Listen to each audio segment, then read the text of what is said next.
Today, we are going to speak about social causes, and the topic is racism. There is a big problem that has developed worldwide and through all ages, and this is racism. First, we have to define what race is, or at least the principal meaning. In that case, we have two definitions about this topic. First one in Cambridge Dictionary says that race is a group of people who share the same language, history, characteristics, etc. And the second definition is by Ray, and it says each of the groups into which some biological species are subdivided and whose differential characters are perpetuated by inheritance.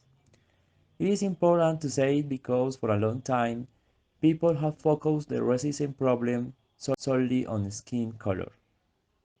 In the majority of time, you are going to hear when other people talk about racism, the other people think they are talking about black and white people.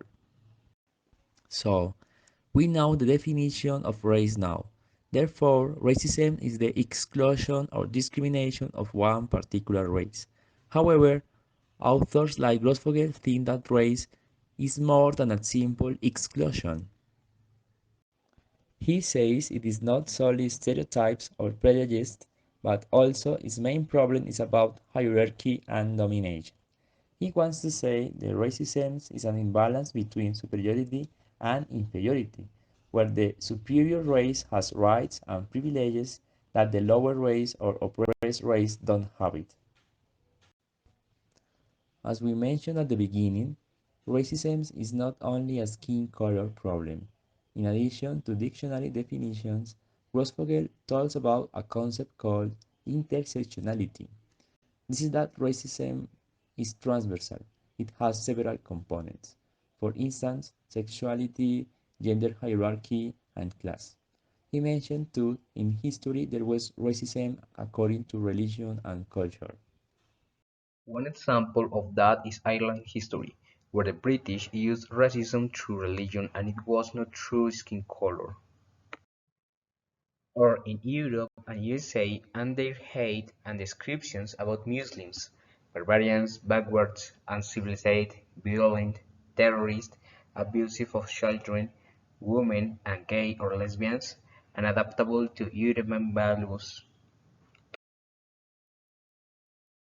The race, as a primarily social category, involves differential access to power and resource in the community, and it has had negative consequences of years in many aspects of our life. One of the most important is physics and mental health. There is a huge amount of scientific knowledge about how these gaps affect health outcomes.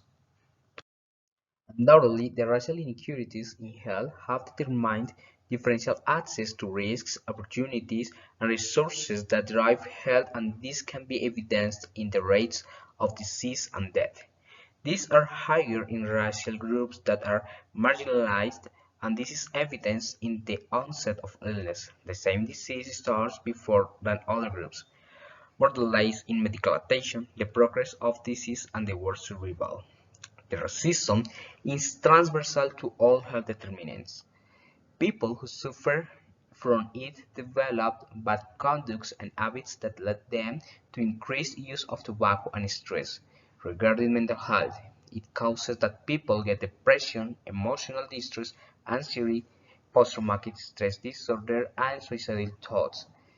This brings physical health problems like hypertension, sleep apnea, premature aging, social violence, and others that reduce their life expectancy.